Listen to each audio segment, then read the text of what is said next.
ಮೊದಲ ವಿಷಯ ಮೊದಲೇ ನನ್ನ ಮನಸ್ಸಿನೊಳಗಿನ ಎಲ್ಲ ಮಾತುಗಳನ್ನು ನಾನು ಹೇಳುತ್ತೇನೆ. ನಾನು ಉರಿದುಕೊಂಡಿದ್ದೇನೆ, ಈವರೆಗೆ ನಡೆದಿರುವ ರೀತಿಯಿಂದ ಬೇಸತ್ತಿದ್ದೇನೆ.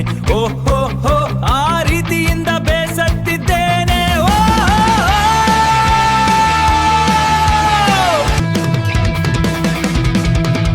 ಎರಡನೇ ವಿಷಯ, ಎರಡನೇದಾಗಿ ನಾನು ಏನಾಗಬಹುದು ಎಂದು ನೀನು ನನಗೆ ಹೇಳಬೇಡ. ನನ್ನ ಹಡಗಿನ ನಾಯಕ ನಾನು, ನನ್ನ ಸಮುದ್ರದ ಅಧಿಪತಿ ನಾನು.